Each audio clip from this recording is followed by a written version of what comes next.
overriding basic concern was stated by W.B. Du Bois.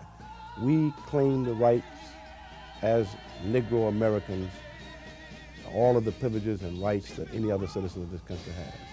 If you put it in that context, we've never deviated. Whether we were fighting segregation in the Army, whether we were fighting separate restrooms and water fountains, whether we were fighting against unequal pay for the same work or segregated schools, whatever the fight was, it was designed for the same end, and that was to eliminate second-class treatment for black Americans. And really, that's what the fight is all about now. When one thinks about the National Association for the Advancement of Colored People, it is the major battles against Jim Crow laws in the South and the winning of the 1954 school desegregation order which come to mind. While the outward signs of segregation and discrimination have been erased, NAACP Executive Director Benjamin Hooks says there is still a battle to be fought. In 43 and 40, in 50, we had all of these segregated restrooms and streetcars and buses and so forth. And many people, unfortunately, make the mistake that since we have now been able to eliminate that, there are no further questions. This is a viewpoint of the Reagan administration that it's all over, boys. You know, you've won. You're as good as we are now. Get on out there. You don't need the NAACP. You don't need any affirmative action. But the NAACP National Office and its 1,800 chapters around the country are engaged in daily fights, whether it's helping to free an innocent man like Linnell Jeter in Dallas or trying to block the appointment of a government official.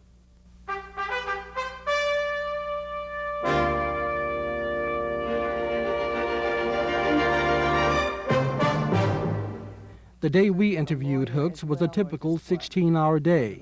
First, he was in Washington to testify against the nomination of William Bradford Reynolds as Associate Attorney General. Then it was an appearance on a national television show, which his wife and associate Frances watched from the NAACP national office. Returning to the organization's headquarters in Brooklyn Heights, New York, he sat down at his desk at 10 p.m. to be confronted with more work and a waiting television news crew from Dallas. Since I've been here, I've worked day and night, 7 days a week, sometimes 18, 20 hours a day, trying to deal to the needs and to deal with the interest and the concerns of black people in this nation. A former judge in Tennessee and a former FCC commissioner who had the opportunity to become chairman of that regulatory body, Hooks renounced government service in order to serve blacks through the NAACP. And why did he feel it necessary to testify against Reynolds? I did that because it's unspeakably, unbelievable rather, to me, that a man who for 4 years has zealously defended the rights of those who are more equal against those who are less equal, who has come up with some new kind of upside-down thinking, talking about, everybody's a minority in one, who talks about a colorblind constitution and a constitution that is sex neutral, and he knows he's not telling the truth. The 13th, 14th, and 15th Amendments were not needed by white men. White men did not need the 13th Amendment to free them from slavery. White men did not need at that point equal protection laws. They had it. White men did not need the right by constitutional amendment to vote. The 19th Amendment was designed and put into the Constitution to give women the right to vote. Locally, the NAACP is waging similar battles against covert racism. Ted Watkins, president of the Dallas chapter, said that until the late 1960s, all blacks faced the same discrimination. But now there is a very diverse minority community. We have blacks that are extremely wealthy. We have blacks that are extremely poor. We have the middle class. We have the professional blacks, or the yuppies, or whatever you want to call them. And we have so many diverse problems. In Dallas, one of the problems that we're having with the restaurant, not restaurant, with the nightclubs on Greenville Avenue. That's a problem that the low-income blacks never experience, because basically probably don't even go out on Greenville Avenue. Nightclubs don't have signs that say white only anymore, but still certain blacks don't get in. I'm of the opinion that they have a magical, some type of quota. Say it's 15% black or something of that nature. They feel that it's probably bad for business after you get so many people in, so they come up with all these hair under the chin, these made-up dress codes. It's just a form of discrimination, there's no doubt about it. There have been numerous complaints against several North Dallas nightclubs, which allegedly either deny entry to or charge admission for some blacks. One day you go, you might get in, and then when whoever's on the door look around and say, we've got our quota of blacks for the night, they shut it off. Since 1980, the city's Consumer Protection Department has received 171 discrimination complaints against several Dallas nightclubs.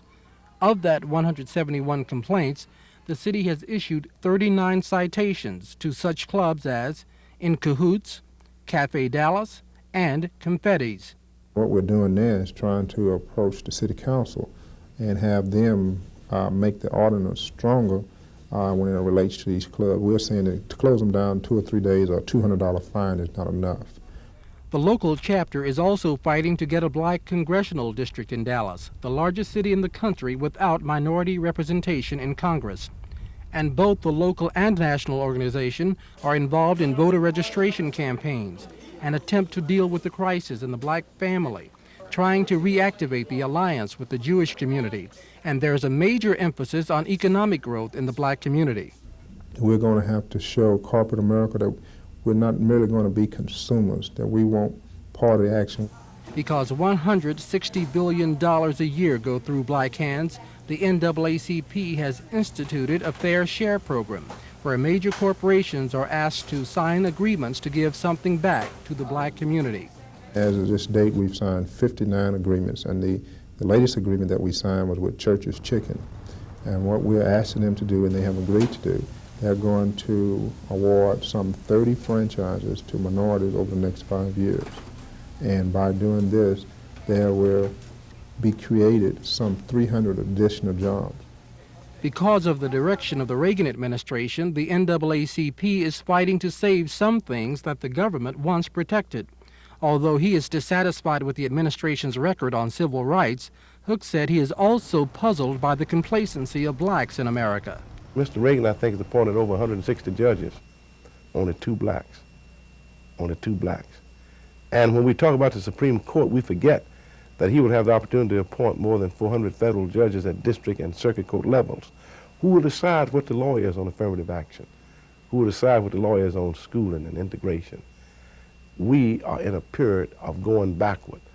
But I don't get as upset about this administration as I do about black folk who walk around with their PhDs and ODs, with their Brooks Brothers suits and any kind of suit they can get on, and seemingly are not concerned as much as I think they should be. We ought to be rising up if we have to. Although the NAACP's major weapon has been the legal fight in the courts, Hook says the organization will demonstrate in the streets when necessary, just as it always has. I just led a demonstration against the Justice Department in Washington about 2 weeks ago. We're making plans to have mammoth demonstrations all over the nation to galvanize the attention of the black community to the fact that our fate is being decided. Today, each day that we let this administration continue the way they're going, each day that we let them puff us up with the fact that they're for us when really they're against us. If they kill affirmative action, if they make the courts and the nation believe that affirmative action is reverse discrimination, if they make the courts and the nation believe that golden timetables are rigid quotas and kick them all out, then black folk are going to be put back to where they were prior to 1960. And it'll take 50 years before the Congress recovers from it.